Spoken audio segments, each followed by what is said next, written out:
মাইকের আওয়াজ যতটুকু পৌঁছতেছে সকল স্তরের মুসলমানেরা, সমস্ত দুনিয়ার বেঈমান কাফের মুশরিক ইহুদি খ্রিস্টান অগ্নি পূজারী সূর্য পূজারী পাথর পূজারী মূর্তি পূজারী বৃক্ষ পূজারী চন্দ্র পূজারী এমনকি লিঙ্গ পূজারীরা পর্যন্ত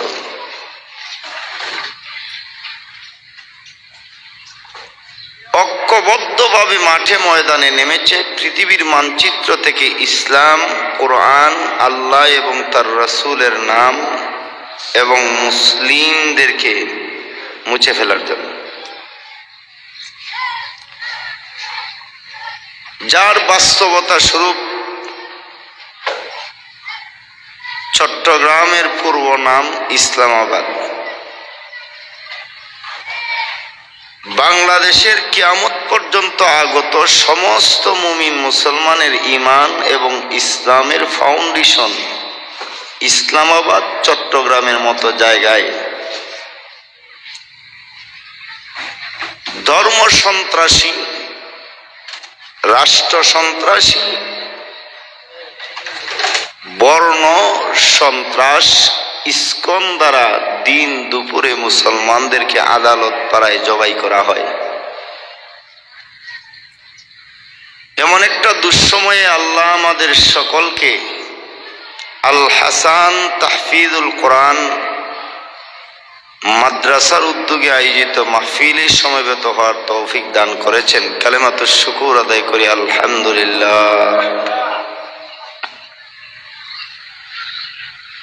সমস্ত দুনিয়াতে যত রকমের সভা সম্মেলন অনুষ্ঠান আর মাহফিল হয়, এগুলাকে আল্লাহর কোরআনে দুই ভাগে বিভক্ত করা হয়েছে।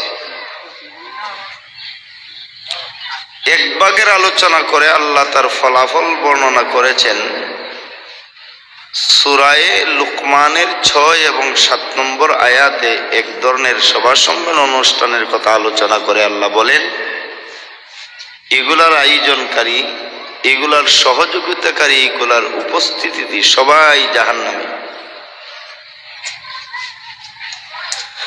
আর আরেক ধরনের সভা সম্মেলন অনুষ্ঠান আর মাহফিলের কথা উল্লেখ করে আল্লাহ তার পবিত্র কোরআনের সূরায়ে ফুরকানের 71 এবং 72 নম্বর আয়াতে আল্লাহ বিবরণ দিয়া বলেন, কিয়ামত পর্যন্ত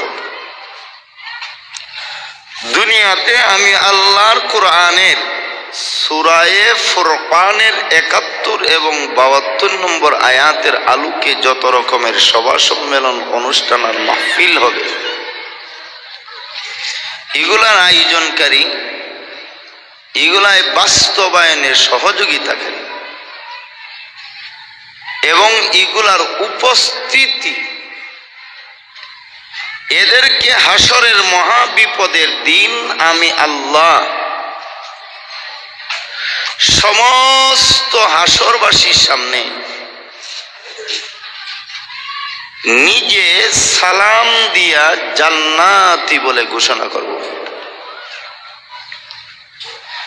যেই মাহফিলের আয়োজন করলে, যেই মাহফিলের ব্যবস্থা করলে, যেই মাহফিলের সাহায্য সহযোগিতা করলে, যেই মাহফিলের উপস্থিত হইলে হাসরের কঠিন বিচারের দিন সমস্ত হাসরবাসীর সামনে আল্লাহ বান্দাকে সালাম দিয়ে জান্নাত দিবেন, আল্লাহর কোরআনে বর্ণিত সূরায়ে ফুরকানের 71 এবং 72 নম্বর আয়াতের আলোকে হুবহু ওই মাহফিলটাতে আজকে আমাদেরকে শরীক করেছেন। বলেন না আলহামদুলিল্লাহ।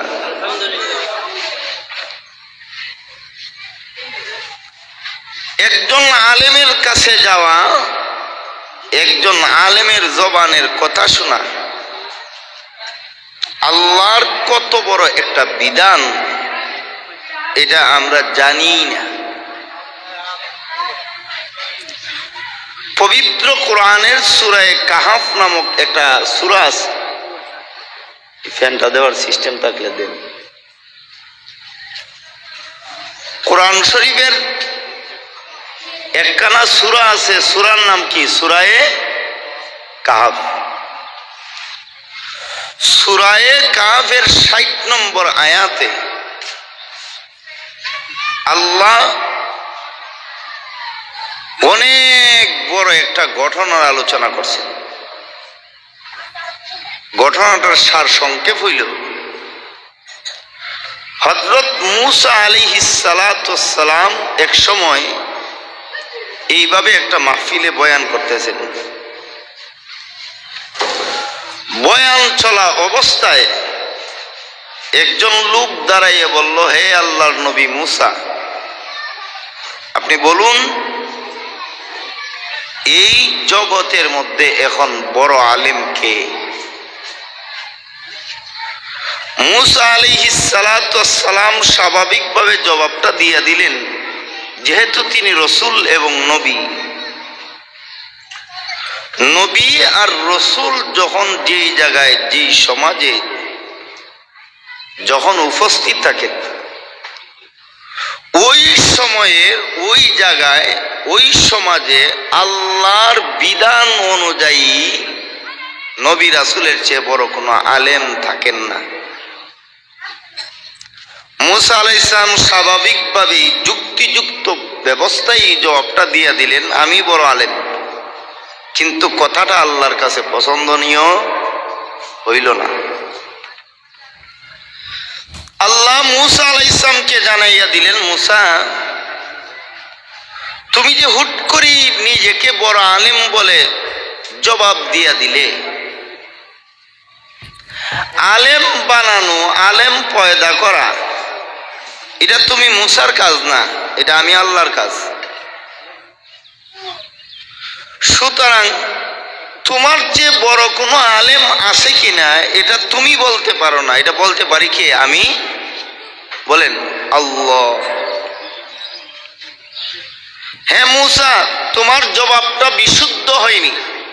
তোমার চেয়ে বড় একজন আলেম আমি আল্লাহ এখন দুনিয়াতে রাইখা দিছি, যাও ওই আলেমের কাছে গিয়া এলেম হাসিল করো। মূসা আলাইহিস সালাতু ওয়াস সালাম বললেন, আল্লাহ, আমার সে বড় আলেম, দুনিয়ার বড় আলেম আপনি যেই জায়গায় রাখছেন বানাইয়া, আলেমের কাছ থেকে এলেম হাসিল করার জন্য আমি যাব, কোন জায়গায় গিয়া আলেম সাহেবকে পাবো? বুঝতেছেন আমার কথাগুলা? আমি ওই আলেমের কাছ থেকে যে এলেমটা হাসিল করব, কোন জায়গায় গিয়া? জবাবে আল্লাহ জানাইয়া দিলেন, হে মূসা, মাজমাল বাহরাইন, দুইটা সাগর যেই জায়গায় এক হইছে ওই জায়গায় গিয়া ওই আলেমকে পাইবে, তার কাছে গিয়ে এলেম হাসিল করবে। হযরত মূসা আলাইহিস সালাতু ওয়াস সালাম নিজের সহযোগী খাদেমকে বললেন, খাদেম রে, আল্লাহর পক্ষ থেকে পৃথিবীর সবচাইতে বড় আলেমের সাথে দেখা করার জন্য, আলেমের কাছ থেকে এলেম হাসিল করার জন্য বিধান এসেছে, চলো আমরা যাব আলেমের সাথে দেখা করতে।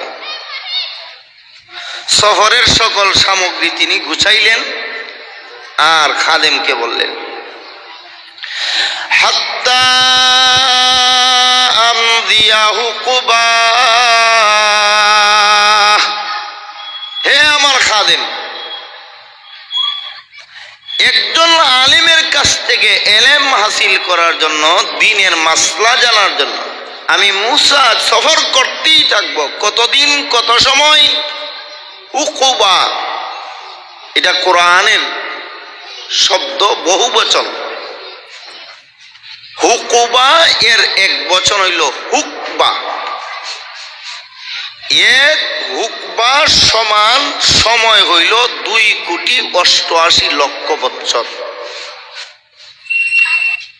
তাহলে যদি বহু বচন হয়, সর্বনিম্ন 3-এর প্রয়োজন হয়, তাহলে 3 হইতে হইলে 2,88,00,000 বৎসর, 2,88,00,000 বৎসর, 2,88,00,000 বৎসর।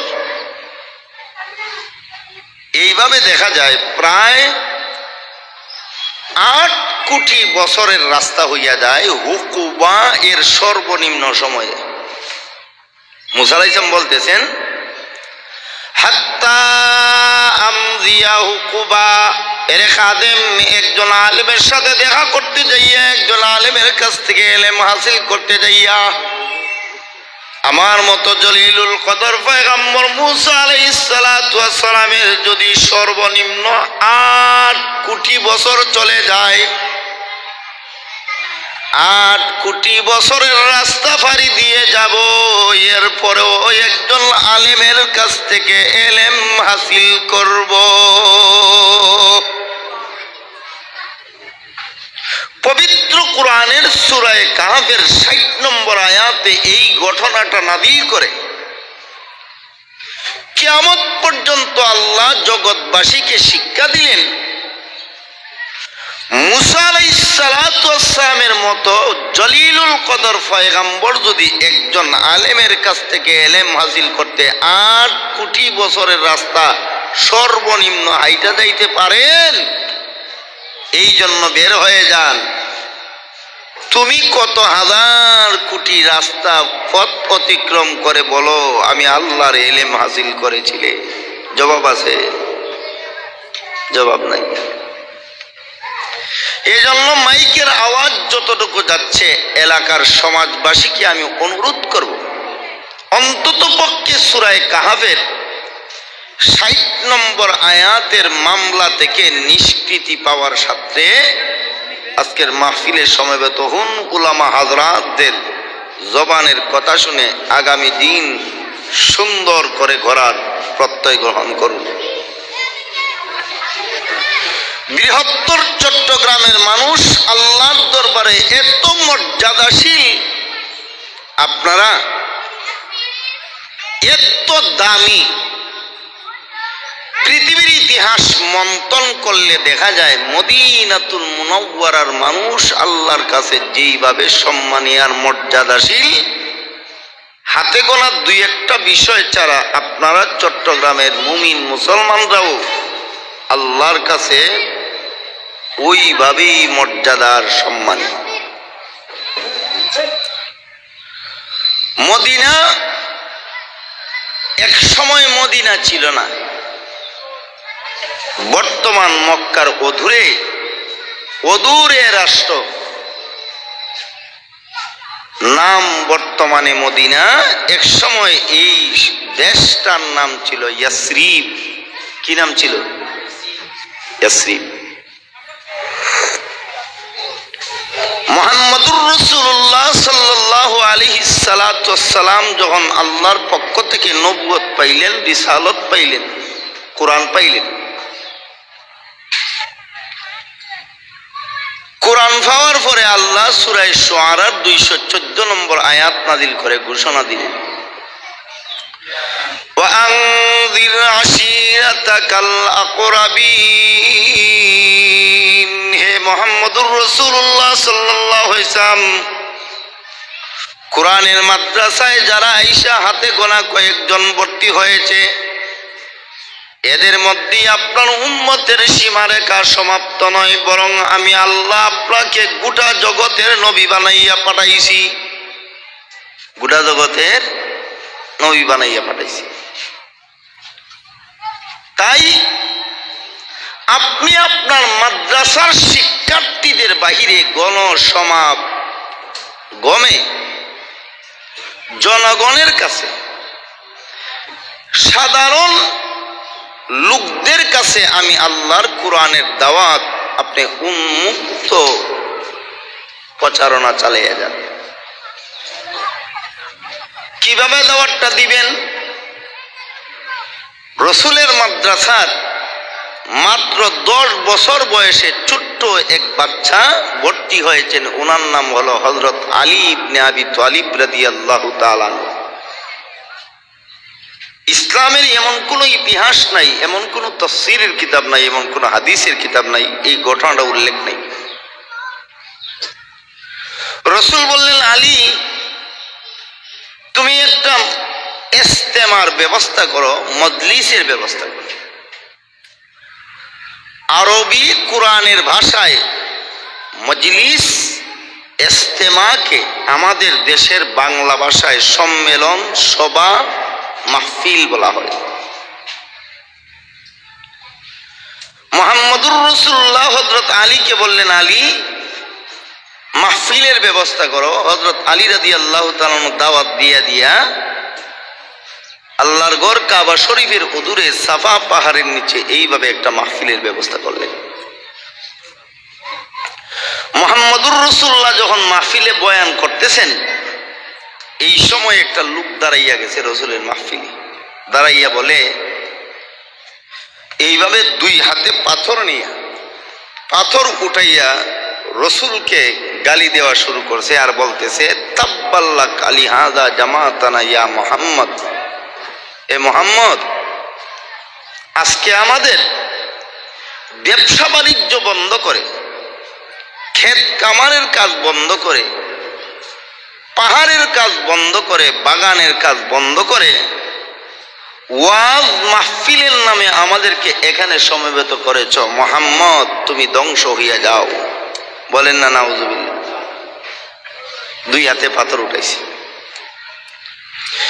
যেই মাত্র দুই হাত দিয়ে পাথর উঠাইছে, আল্লাহ পাথর সহ তার দুটো হাত উপরে বন্ধ করে দিয়েছেন, আর নিচেও নামাতে পারে না, পিছনেও নিতে পারে না।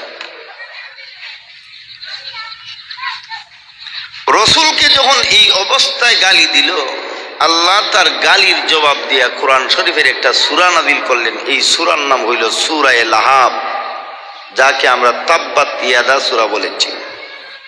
আল্লাহ বলেন,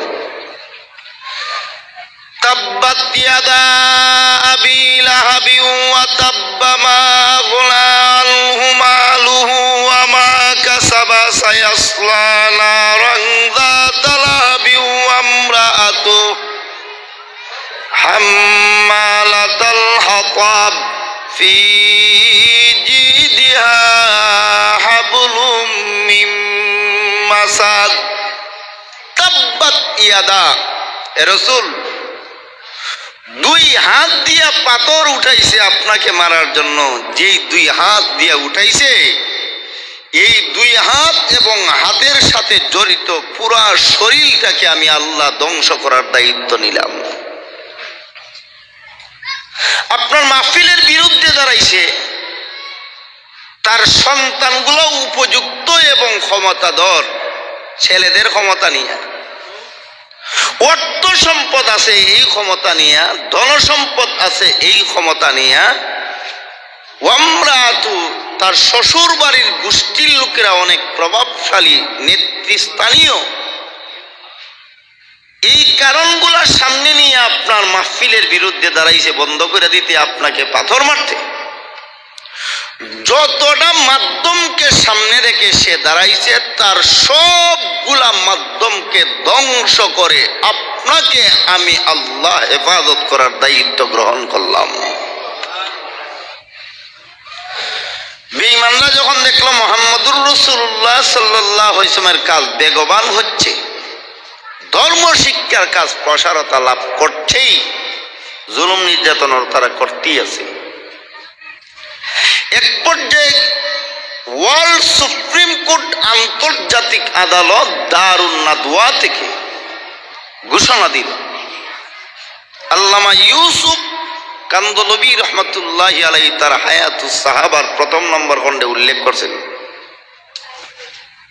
ওয়ার্ল্ড সুপ্রিম কোর্ট দারুন নাদওয়া বিশ্ব আদালত থেকে ঘোষণা দিল, আজ থেকে মক্কা সিটির, মক্কা নগরীর, মক্কা শহরের প্রাপ্তবয়স্ক মেয়েরা, বালেগ হওয়ার পরে মেয়েরা প্রতি মাসে মেয়ে লোক হিসাবে অসুস্থতা যে হয়, এই অসুস্থতার সময়ে মেয়েরা যে নেকড়াগুলা ব্যবহার করে, এই নেকড়াগুলা এক সময় নাপাক দুর্গন্ধযুক্ত রক্তে ভরপুর হয়ে ব্যবহারের অনুপযোগী হয়ে যায়।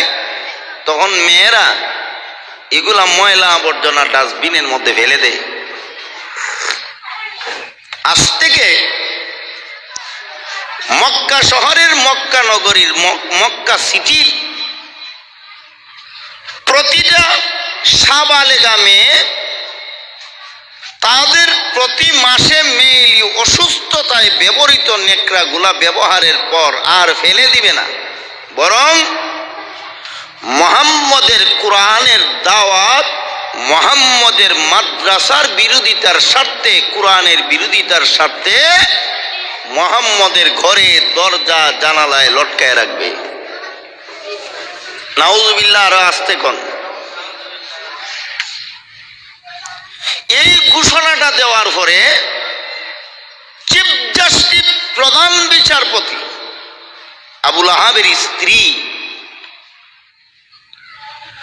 মক্কা শহরের, মক্কা সিটির, মক্কা নগরী প্রত্যেকটা বাসার গেইটে গেইটে যাইয়া যাইয়া ঘোষণা দিল, ব্যবহৃত ওই নেকড়াগুলা মুহাম্মদের দরজা জানায় দরজায় লটকাইয়া দিবা, ঘরে লটকাইয়া দিবা।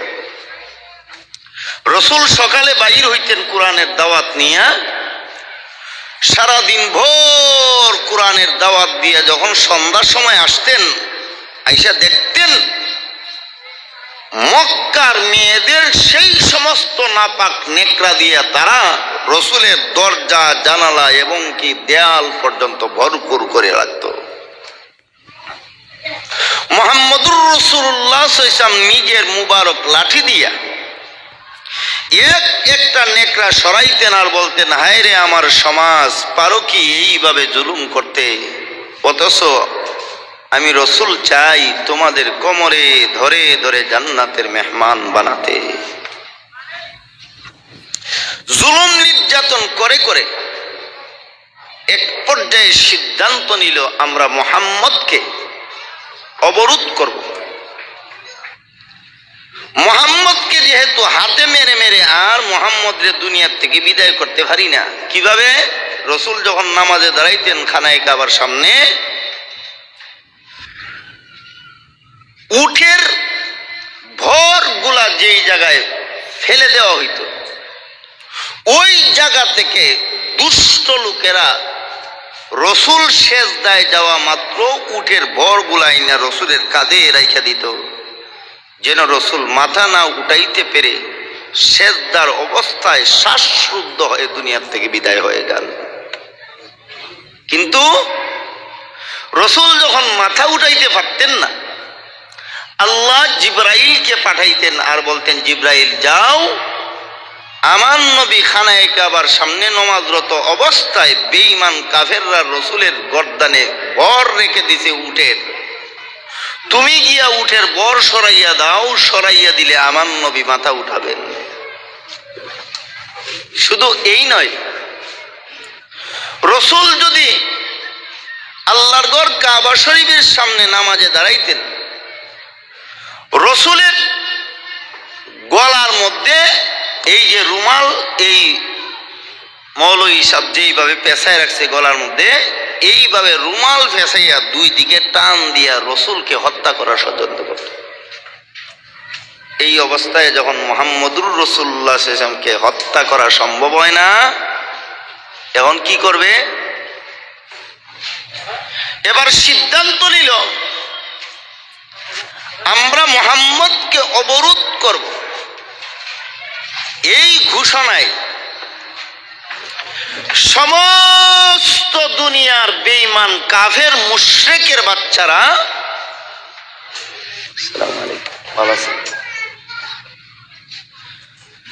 সমস্ত দুনিয়ার বেঈমান কাফের মুশরিকের বাচ্চারা, কথা বুঝতেছেন? এই আপনারা সামনে দিকে একটু সরেন, পিছনে যারা আছেন ওনাদেরকে দেখার সুযোগ দেন, কথা বুঝেন, ভালো করে বুঝেন। দুইটা পাহাড়ের মাঝখানে মহানবী মুহাম্মদুর রাসূলুল্লাহ সাল্লাল্লাহু আলাইহি সাল্লাম এবং মুহাম্মদুর রাসূলুল্লাহ সাল্লাল্লাহু আলাইহি ওয়াসাল্লামের অনুসারী হযরত সাহাবা রাদিয়াল্লাহু তাআলা আজমাইন এবং রসুলের মাদ্রাসায় যারা বিভিন্নভাবে সহযোগিতা করতেন, এদেরকে অবরোধ করলো 3 বছর পর্যন্ত। কতদিন? 3 বছর। জেলের ভিতর থেকে বাহির হইতে পারেন না, বাহির হইলেই জুলুম নির্যাতন, এমনকি হত্যার সিদ্ধান্ত। যাওয়ার পর মুসলমানদের খাবার দাবার শেষ হইয়া গেল, এখন কি খাবেন? বাধ্য হইয়া শুরু করলেন, আল্লাহর রসুল সহ বাধ্য হইয়া শুরু করলেন দুই পাহাড়ের মাঝখানে যত বৃক্ষ আর গাছ আছে এই গাছের লতা পাতা খাওয়া শুরু করলেন। কিছুদিনের ভিতরে দুই পাহাড়ের মাঝখানের সকল বৃক্ষের পাতা লতা যখন শেষ হইয়া গেল, এবার কি খাবেন? খাওয়ার তো কিছু নাই। এবার শুরু করলেন প্রত্যেকটা গাছের খাল উঠাইয়া খাওয়া শুরু করলেন।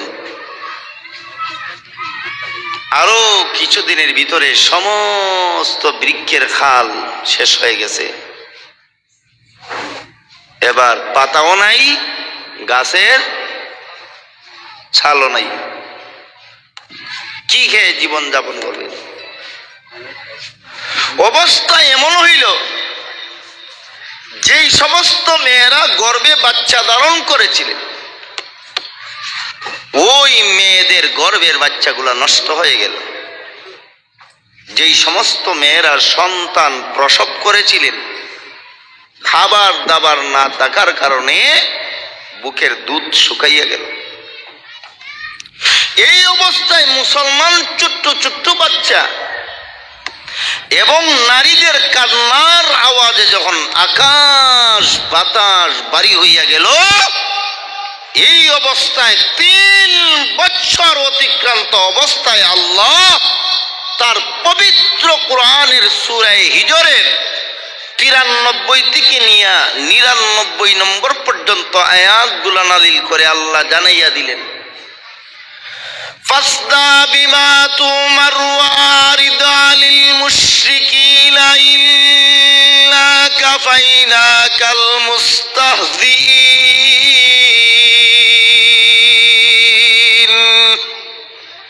হে মুহাম্মদুর রাসূলুল্লাহ সাল্লাল্লাহু আলাইহি সাল্লাম, কোরআন নাযিল করেছি আমি আল্লাহ। কোরআনের সর্বপ্রথম মাদ্রাসা বানাইছি আমি আল্লাহ। কোরআনের শিক্ষক আপনাকে বানাইছি আমি আল্লাহ। কোরআনের মাদ্রাসার কোরআনি দাওয়াত সমাজে দেওয়ার জন্য দায়িত্ব দান করেছি আমি আল্লাহ। এই সমস্ত কাজ করার অপরাধে আপনি মুহাম্মদুর রাসূলুল্লাহকে দুই পাহাড়ের মাঝখানে অবরুদ্ধ করেছে, মুমিন মুসলমানদেরকে অবরুদ্ধ করেছে। অবস্থায় অবরুদ্ধ জীবনে খাবার দাবারের অভাবে তাদের উপরে পরিচালিত জুলুম নির্যাতনের স্টিম রুলারে নিষ্পেষিত হয়ে তাদের মরণপণ অবস্থা হয়ে গিয়েছে।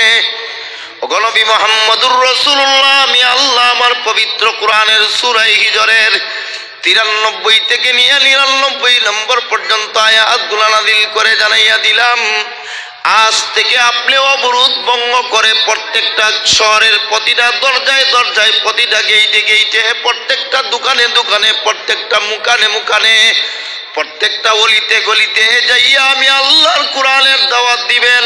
যেই বা যারা এর বিরোধিতা করবে এদেরকে শায়েস্তা করার জন্য আমি আল্লাহই যথেষ্ট হয়ে গেলাম।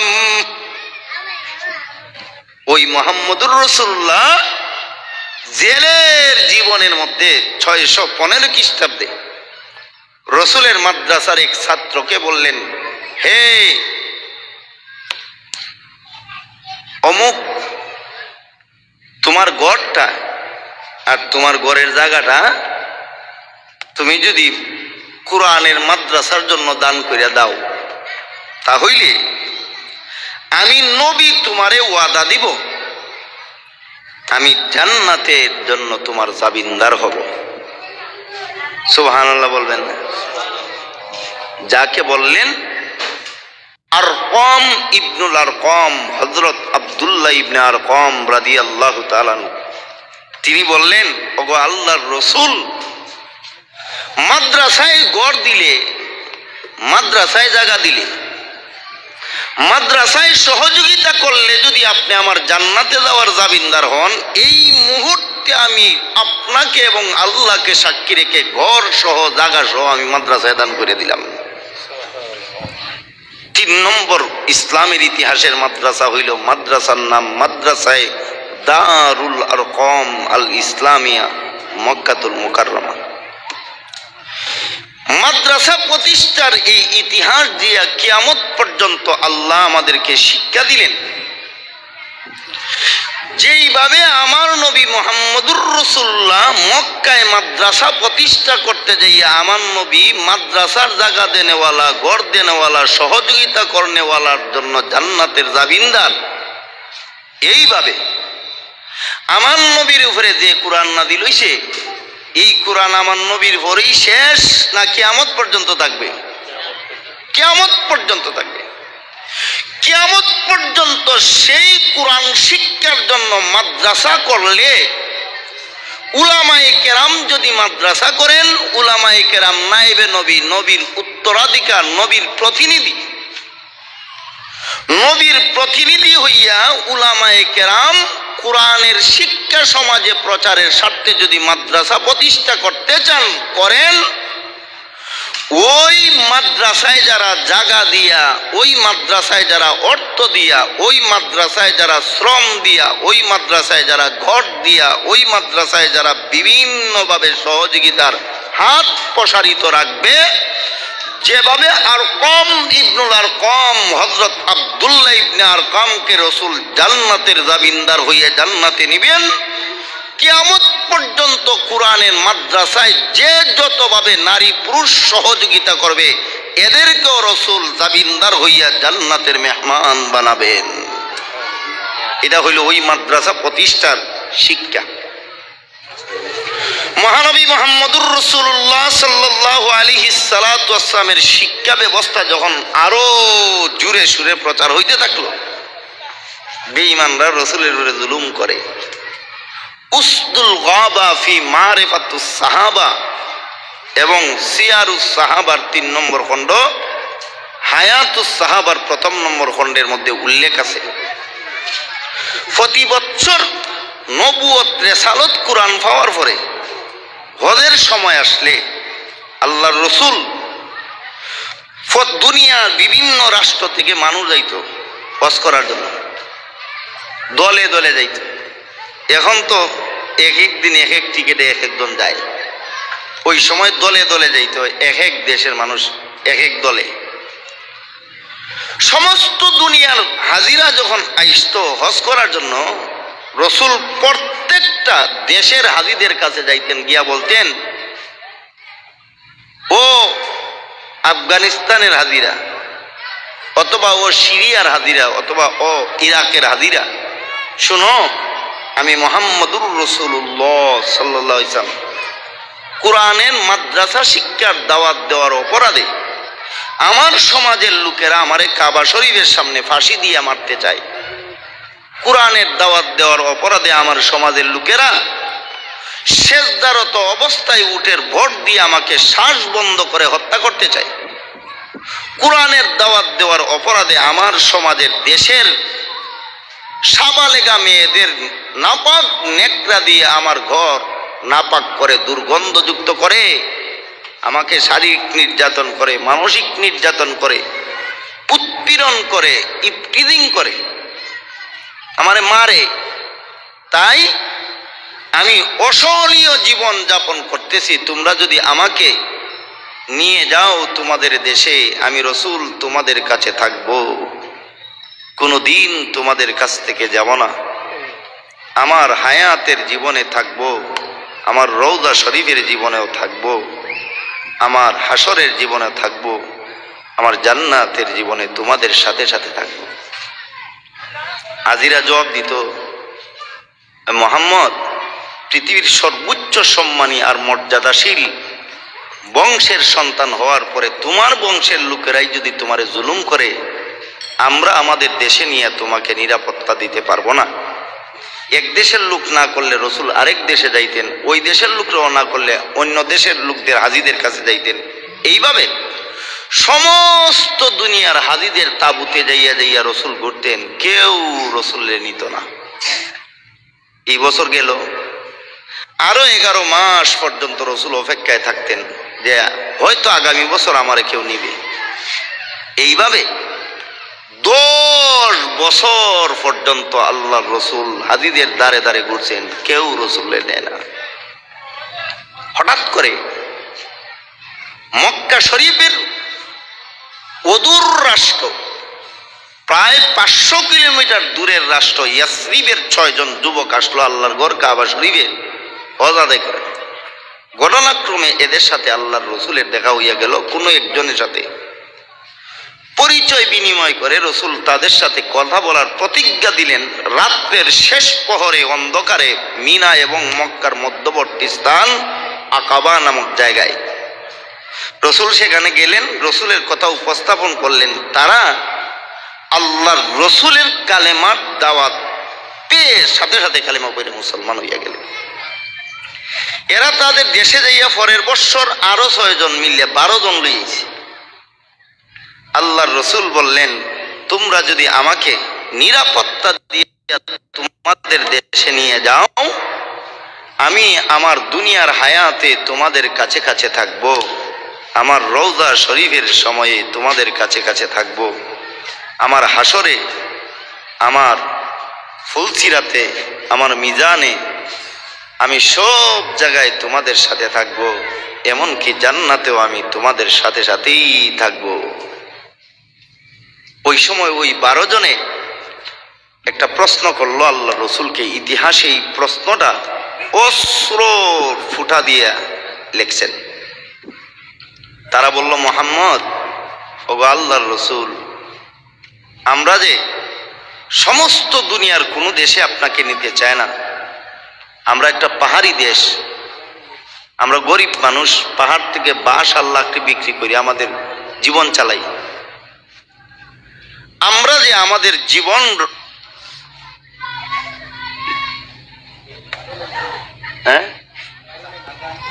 আদান হয়েছে, ঠিক আছে, যা আলোচনা হয়েছে আলহামদুলিল্লাহ। বাকি আলোচনা এবং বাকি হেদায়েতের বয়ান আর হেদায়েতের কথা বলবেন শুধু বাংলাদেশ নয়, সমস্ত দুনিয়ার সমস্ত উলামায়ে কেরামের সরে তাজ যিনি ছিলেন শেখুল ইসলাম মুস্তাজাবুদ দাওয়া,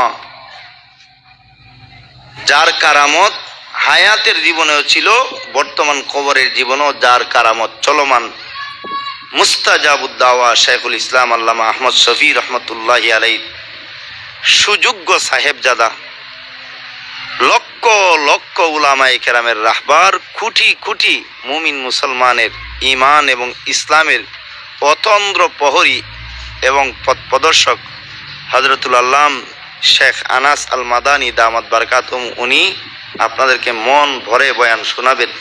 আমি যতটুকু আলোচনা আনছি, ভবিষ্যৎ জীবনে যদি সুযোগ হয় এরপর থেকে আলোচনা করবো ইনশাআল্লাহ। ওয়া আখির দাওয়ানা আনিল হামদুলিল্লাহি রাব্বিল আলামিন। আসসালামু আলাইকুম।